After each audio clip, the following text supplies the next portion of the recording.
أعوذ بالله من الشيطان الرجيم بسم الله الرحمن الرحيم اللهم عجل وليك الفرج.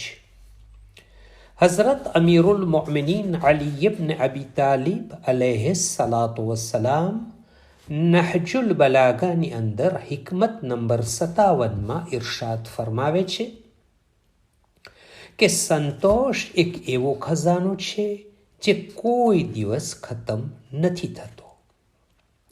સંતોષ એટલે ઓછામાં ઓછી જિંદગીની જરૂરિયાતથી કામ ચલાવે, વધારે પડતી ચમક દમકથી બચે અને જરૂરતથી વધારે ખર્ચ ન કરે.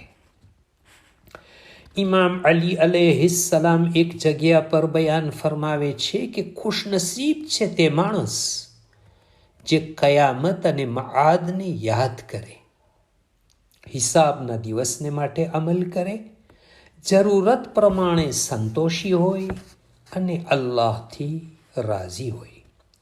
ઇમામ અલૈહિસ્સલામ ખુતબા નંબર 192માં નબીઓની સિફતો બયાન કરી છે. ત્યાં ફરમાવે છે કે નબીઓ સંતોષી હતા, જેમના દિલ અને આંખોથી લગતું કે તેઓ કોઈના મોહતાજ નથી. જો લોકો ઇમામ અલૈહિસ્સલામના બયાન પર અમલ કરે તો ઘણી મુસીબતો અને શિકાયતો દૂર થઈ શકે છે. જેમની શિકાયતો હોય છે કે મારા પાસે આ નથી, ફલાણું નથી વગેરે, એમની શિકાયત જિંદગીની જરૂરિયાતની કમી ઉપર નથી હોતી, બલકે ખોટા ખર્ચા અને ફાલતુ વસ્તુઓના મળવા ઉપર શિકાયત હોય છે.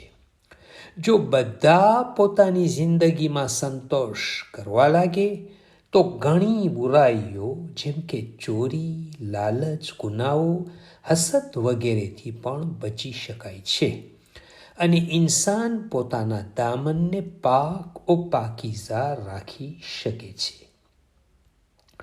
જ્યારે સમાજમાં દેખાદેખી આવી જાય તો લોકો સંતોષને કિનારે મૂકી દે છે અને જ્યારે દૌલતમંદ દેખાવ માટે પોતાની દૌલત ખર્ચવા લાગે છે ત્યારે સમાજમાં બહુ જ અફસોસનાક અને ખતરનાક હાલાત ઊભી થઈ જાય છે.